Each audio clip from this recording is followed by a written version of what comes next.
respecto al estrés quirúrgico, la fase que se caracteriza por la hipoperfusión de tejidos, disminución del metabolismo y de la presión arterial, hiperglicemia. ¿Cómo se denomina esta fase del trauma abdominal?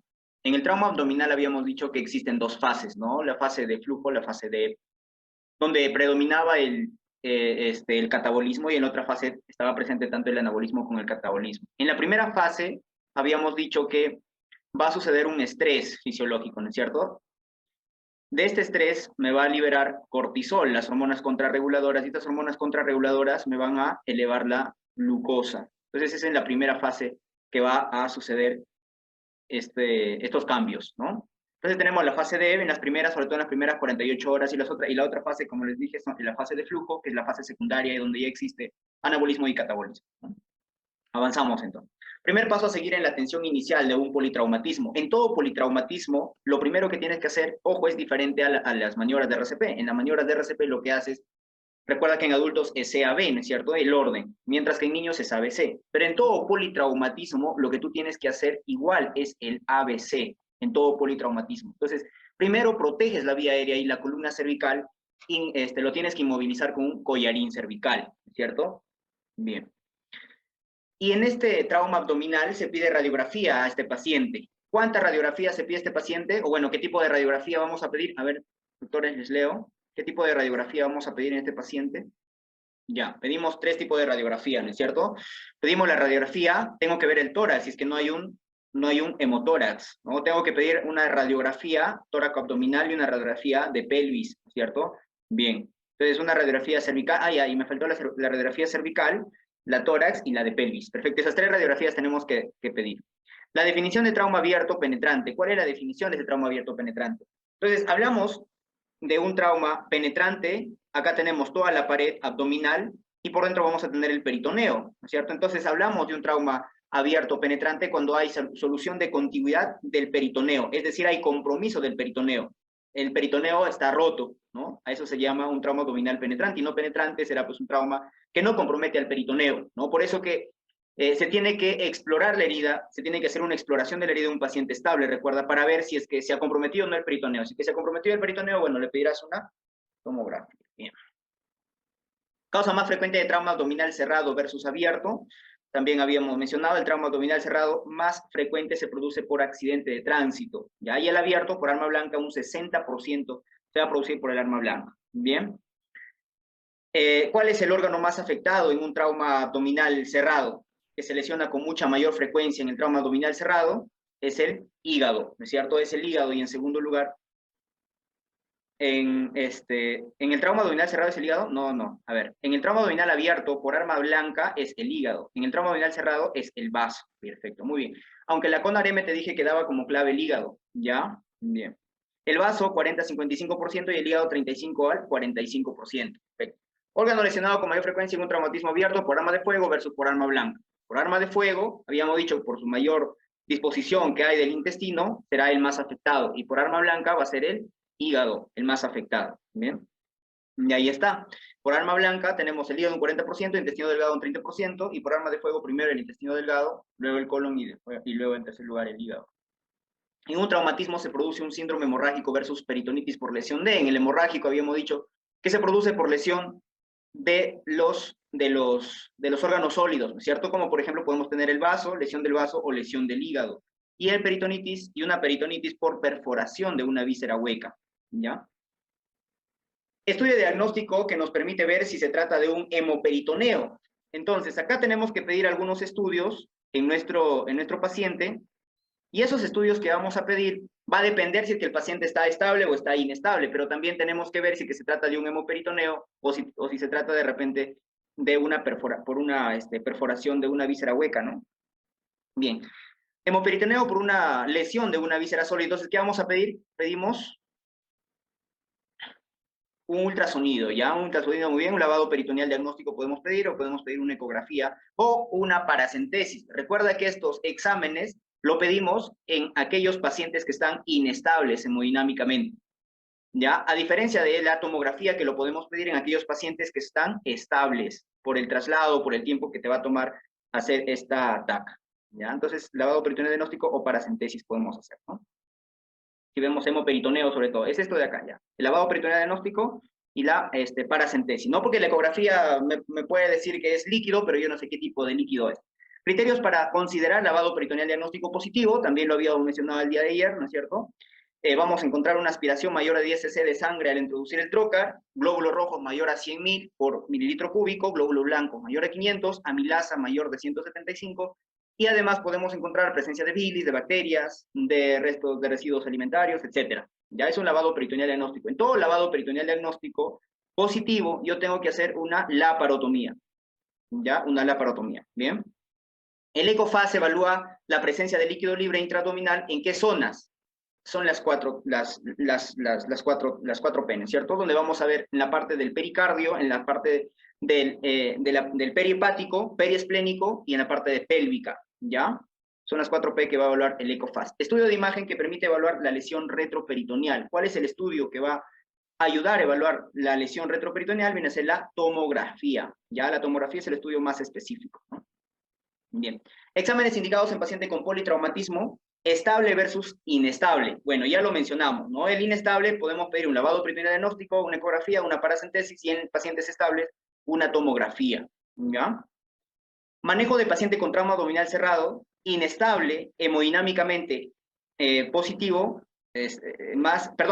inestable hemodinámicamente más irritación peritoneal. Entonces, acá tenemos que recordar el algoritmo, ya tenemos que recordar el algoritmo del trauma abdominal cerrado. En el trauma abdominal cerrado, teníamos que ver dos situaciones, ¿no es cierto? En los dos, en el cerrado y en el abierto. Teníamos que ver si el paciente está inestable hemodinámicamente o si el paciente tiene irritación peritoneal, en cualquiera de los dos. Pero en este trauma abdominal cerrado, el paciente se iba a la laparotomía si es que se encontraba irritabilidad peritoneal, ¿no es cierto? Y se iba a la laparotomía si es que encontrábamos inestabilidad más irritación peritoneal también, ¿ya? Perfecto. Muy bien. Y me están preguntando acá, manejo de paciente con trauma abdominal cerrado que está inestable hemodinámicamente, más irritación peritoneal, este paciente va a ir a una laparotomía y ahí lo observamos. Cuando un paciente, entonces, en un trauma abdominal va a una laparotomía, si es que tiene un abdomen irritable, irritación peritoneal, o si que el paciente está inestable, inestable más irritación peritoneal, ¿no es cierto? Pero ¿qué pasa si es que el paciente está inestable y no tiene irritación peritoneal? Entonces ahí surge la otra pregunta. ¿Cuándo yo pido un lavado peritoneal diagnóstico en estos pacientes? Pido un lavado peritoneal diagnóstico si que el paciente está inestable y su abdomen está normal, es decir, no hay irritación peritoneal. Paciente que llega a emergencia con trauma abdominal cerrado, inestable hemodinámicamente, sin irritación peritoneal, la conducta más adecuada, habíamos dicho lavado peritoneal diagnóstico o ECOFAST. Si que te sale positivo, le haces la laparotomía. Bien. En un paciente con trauma abdominal cerrado, se indica la laparotomía en las siguientes situaciones. En un trauma abdominal cerrado, ya lo dijimos, ¿cierto? Irritación peritoneal con o sin inestabilidad hemodinámica, cuando el paciente está estable y tenemos una tomografía positiva en la parte inferior, ya cuando les dije que el abdomen se puede encontrar de manera dudosa, ¿no es cierto? No tiene esa ciencia cierta de que está irritable ese abdomen o no está irritable, entonces le pides una tomografía. Si que la tomografía te sale positivo, bueno, le haces la laparotomía. Y el ECOFAST positivo, también ese paciente se va a ir a sala. Indicación de laparotomía inmediata en un paciente con trauma abdominal abierto. ¿En qué pacientes hacemos una indicación de laparotomía inmediata? En trauma por arma blanca, en paciente hemodinámicamente inestable y o peritonitis. ¿Ok? En trauma por arma de fuego y un trauma por asta de toro, te había dicho, o por jornada de toro, ¿no es cierto? Entonces, acá tenemos el trauma abdominal abierto. En el trauma abdominal abierto se hace por dos mecanismos, por una arma blanca o por un arma de fuego. Te había dicho que el arma de fuego va a salir inmediatamente, ¿no es cierto? Entonces, si es que el paciente está lesionado por arma de fuego, bueno, y mucho más, si te dice que está inestable, se va a la laparotomía.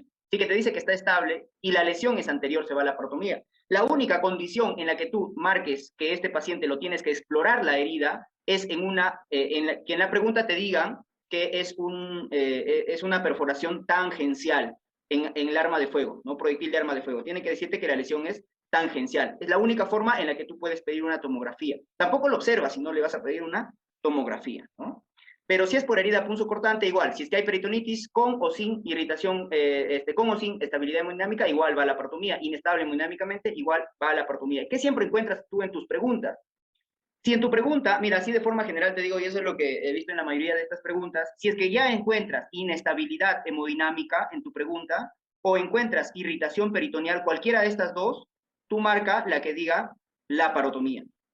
Ya todas son laparotomía, si es que te dan estas dos positivas, inestabilidad hemodinámica o irritación peritoneal, y mucho más si te dan las dos, ¿ya?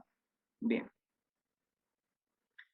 Manejo en trauma por arma blanca en paciente hemodinámicamente estable sin peritonitis. Si es que el paciente está hemodinámicamente estable, bueno, ya tienes que explorar la herida. Haces una exploración de la herida, si es que la aponerosis está lesionada, haces una laparotomía exploratoria. La aponerosis me refiero al peritoneo. Si es que ha lesionado al peritoneo, tienes que hacerle una laparotomía exploratoria, ¿no? Si es que el peritoneo no está lesionado, simplemente lo que haces es observar al paciente y nada más. Bien. Manejo de trauma por arma blanca en paciente hemodinámicamente estable, pero sin peritonitis. Bueno, esto ya lo hicimos. En el manejo de un paciente con trauma abdominal, durante la cirugía de control de daños, la primera etapa, bueno, podemos hacer una laparotomía inicial y la cirugía inicial, ¿no es cierto? La cirugía provisional se conoce. ¿Cuál es su objetivo? Bueno, va a tener como objetivo, doctores, son 3 etapas que evaluamos en la cirugía de control de daños, ¿cierto? ¿Cuáles son los objetivos de la primera etapa? A ver.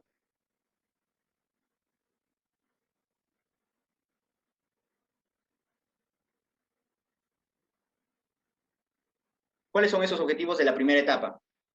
Tienen que recordar que lo primero que tengo que hacer es controlar la hemorragia, ¿correcto? ¿Y qué más? Controlar la contaminación, ¿ok? Controlar la hemorragia y control de la contaminación. Entonces viene a ser la primera etapa.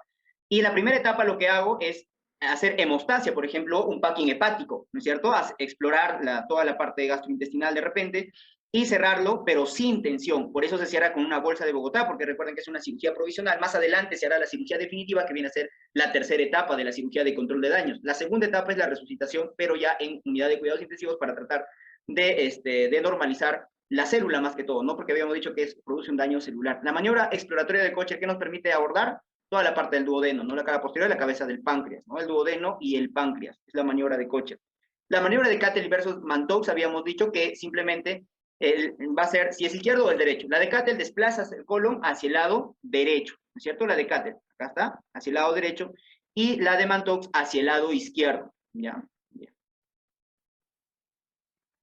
La triada de la muerte, esto es lo que tratamos de evitar con la cirugía de control de daños, ¿no es cierto? Esta triada de la muerte, que viene a ser la hipotermia, la coagulopatía y la acidosis, un pH menos de 7.2. ¿En qué órgano lesionado se aplica la maniobra de Pringle? ¿Y cuál es el objetivo de esta maniobra de Pringle?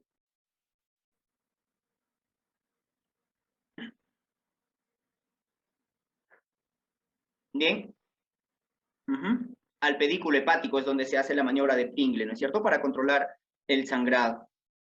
¿En qué consiste la maniobra de Pringle? Bueno, ya lo dijimos, es la oclusión transitoria del ligamento hepatoduodenal. Máximo debe demorar 30 minutos, ¿ok? Los signos de Cullen versus Gray-Turner versus Kerr, ¿qué te van a indicar? El de Cullen, el de Gray-Turner, recuerda que ambos te van a indicar, depende, ¿no? Si es que tenemos en la zona periumbilical, tenemos hacia los flancos de repente, ¿no es cierto? O tenemos el de Kerr, ¿no? Que es el infarto del vaso. Estos de acá son una necrosis pancreática que vamos a encontrar. El de Cullen, periumbilical, hemoperitoneo, ¿no? Por ejemplo, el de Gray-Turner en los flancos, ¿ya? ¿Cómo te vas a acordar? Mira, Cullen tiene un solo nombre, se encuentra en la parte media. El de Gray-Turner tiene 2 nombres, tiene 2 flancos, ¿ya? 2 flancos. Y la otra forma de aprender es Gray-Turner de lateral, ¿ya? Y el de Kerr es una lesión esplénica, infarto de vaso, dolor donde te va a indicar un dolor en el hombro izquierdo, perdón, dolor en el hipocondrio izquierdo irradiado hacia el hombro izquierdo. Bien. Grado 3 versus 4 de trauma hepático. De estos traumas, de todos los traumas que hemos ido viendo de los órganos, lo que te pueden preguntar son los grados 3 y 4. No sé por qué, pero esos son los que preguntan. Digamos, grado 3 es un hematoma mayor del 50%, habíamos dicho. Grado 1 es menos del 10, grado 2 del 10 al 50%. Y donde encontramos una laceración, porque hay un hematoma y más laceración, y una laceración mayor de 3 centímetros. ¿Cómo te vas a acordar? 3, 3. ¿Ya? Grado 3, una laceración mayor de 3 centímetros de profundidad. Y grado 4 ya se rompe el hematoma. Y va a haber una disrupción del parénquima que va a afectar de un 25 a un 50%, pero ya de un lóbulo. Y ahí tienes todos los demás grados. ¿Bien? El manejo del trauma hepático siempre, la mayoría de las veces, tiene que ser conservador. Eso es lo que tú tienes que hacer, un manejo conservador, maniobras hemostáticas, aplicar el packing hepático o hacer la maniobra de Pringle. El packing hepático puedes emplear 8 hasta 10 gasas grandes, ¿no? Tipo de puntos que se colocan en el trauma hepático, en el trauma de hígado, los puntos que vamos a colocar son de colchonero. Trauma intestinal, grados y manejo del trauma intestinal. Bueno, En el trauma intestinal es algo que tienes que aprenderlo sí o sí. Habíamos dicho que en el trauma intestinal hay 5 grados, ¿no? En el grado 1, si dibujamos acá, aparte de todo el tracto gastrointestinal, entonces el grado 1 simplemente viene a ser un hematoma nada más, en el grado 1. En el grado 2 se va a comprometer hasta antes del 50% de circunferencia, va a ser la disrupción del grado 2. En el grado 3, recuerda que en el grado 3 va a haber una disrupción que va más allá del 50%. En el grado 4 compromete toda la circunferencia, en el grado 4, y en el grado 5 compromete toda la circunferencia, pero se asocia a ¿qué? Se asocia a una parte de vascularización. Y el manejo del trauma, este trauma intestinal, es totalmente diferente de acuerdo a los grados. En el grado 1 simplemente tú puedes hacer observación nada más, ¿no? En el grado 2 y en el grado 3, ¿qué tienes que hacer? Si acá se ha lesionado menos del 50% y acá más del 50%, lo que haces es avivar los bordes o revivir los bordes, ¿ok? Revive los bordes y haces una sutura primaria. Igual en el grado 3, avivas los bordes y haces una sutura primaria. En el grado 4, lo que tú tienes que hacer viene a ser lo mismo prácticamente, aviva los bordes y haces una anastomosis primaria. Bien, mientras que en el grado 5, como ya hay una devascularización, habrá una zona del intestino que se ha necrosado, y esta zona del intestino que se ha necrosado lo tendrás que sacar. Y como lo vas a sacar esta parte del intestino necrosado, por eso se hace una resección en el grado 5. Y ahí tenemos el manejo. Grado 5, resección completa con devascularización, o resección más anastomosis le podemos hacer. Y en el grado 4 también podemos hacer una sección completa, avivamos los bordes y sutura. Bien, listo. Manejo del trauma intestinal grado 4 y 5, ya para recordar, habíamos dicho resección más anastomosis que podemos hacer en ambos, ya, pero sobre todo la resección más anastomosis lo hacemos en el grado 5, porque en el grado 4 podemos avivar los bordes nada más y podemos anastomosar. Grado del trauma esplénico en el que hay un hematoma subcapsular mayor de 50% más 3 centímetros de profundidad. El trauma esplénico más o menos viene a ser casi similar al trauma hepático. Cuando digan 3, más o menos se refiere al grado 3. ¿Ya? Y el manejo del trauma esplénico en el grado 3 viene a ser un manejo conservador, ¿no? El 1, el 2 y el 3, el manejo conservador, cuando el paciente se encuentra muy dinámicamente estable y no hay una lesión asociada. Ya en el grado 5 le podemos, como hay un estallido, prácticamente una esplenectomía o una autoesplenectomía que denominan a uno, se saca el vaso, ¿no? Bien.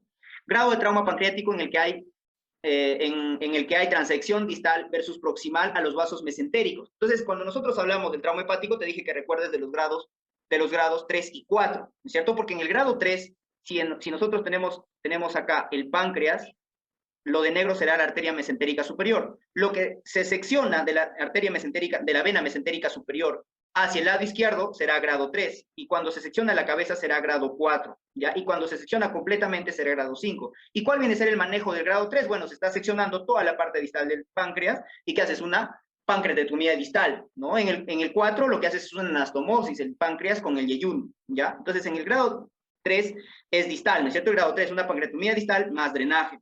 Y en el proximal, que es el grado 4, haces una pancreato-yeyunostomía. Unes al páncreas con el yeyuno. Y en el grado 5, lo que pasa es que hay una sección completa de toda la cabeza del páncreas y haces la cirugía de Whipple, ¿ya? Bien.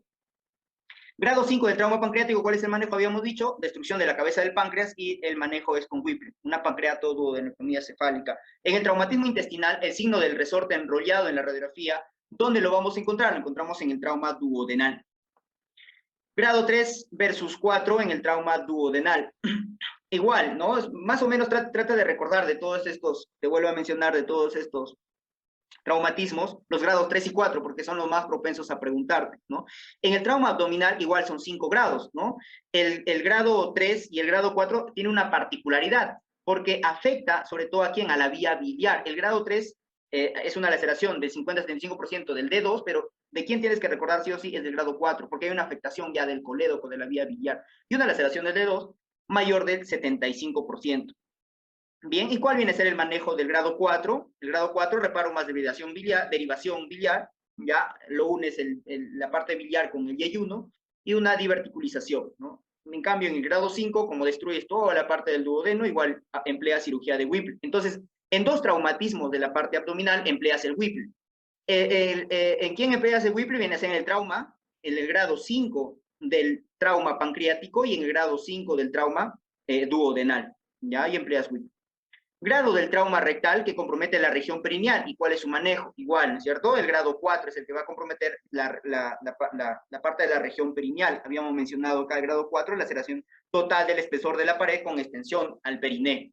¿Y cuál viene a ser su manejo? Bueno, depende. Si el traumatismo es intraperitoneal, habíamos dicho que el abordaje es por la vía abdominal. Se hace una resección más una anastomosis primaria. Si es que es extraperitoneal, debridamiento de la herida más una colostomía derivativa. Y si hay compromiso anal, una sutura primaria con o sin colostomía. Bien. Grado de trauma vesicular en el que hay una avulsión completa de la vía biliar y donde también existe laceración del cístico. Ya tienes que recordar esto de acá que viene a ser el grado 3, ¿no? Por eso hay que recordar estos grados, entre el grado 3 y el grado 4 son los factibles a preguntarse, ¿no? ¿Y cuál, por lo tanto, será el manejo? Si es que hay una avulsión completa de toda la vía biliar, bueno, haces una colecistectomía. En el grado 2 y en el grado 3 haces una colecistectomía, ¿ya? Bien. Y en el grado 5, como hay una avulsión completa de toda la laceración de la vía biliar mayor del 50%, haces una Y de Rhodes.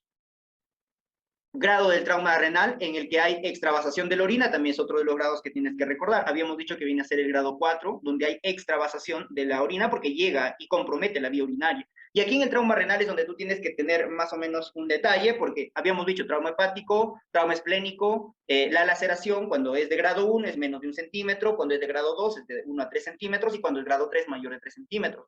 Acá en el hígado no es tanto así, porque grado 2 es menos de 1 centímetro de lesión, grado 3 es mayor de 1 centímetro de lesión. Bien. Igual el manejo en el trauma renal viene a ser conservador. Ya el manejo trata de ser conservador, a menos que haya una avulsión completa, ¿no? Manejo del trauma renal, habíamos dicho grado 1, 2, 3 y 4. Si es que el paciente se encuentra estable, el manejo es conservador. El grado 4 y el paciente además está inestable, y en el 5 el manejo es quirúrgico. Método diagnóstico de elección en el trauma renal. ¿Cuál es el método de diagnóstico de elección? Es el UROTEM, habíamos dicho, ¿no? Entonces, si es que hay una fractura o hay una lesión de todo el trauma renal, tenemos acá toda la vía renal, ¿ya? Tenemos acá la vejiga y por acá vamos a tener la uretra. Entonces, si es que hay una lesión de la parte renal, el diagnóstico de elección viene a ser el UROTEM. Si es que hay una lesión del uréter, ¿cuál es el diagnóstico de elección? La uretrografía retroendoscópica. Si es que hay una lesión de la vejiga, es una cistografía retroendoscópica, ¿cierto? ¿Ya? Y si es que hay una lesión de la uretra, una uretrografía retroendoscópica, igual. ¿Dónde está contraindicado usar sonda Foley? Está contraindicado, no se pone sonda Foley en un trauma de uretra. ¿Ya? Bien. Bueno, hemos terminado la parte de trauma abdominal.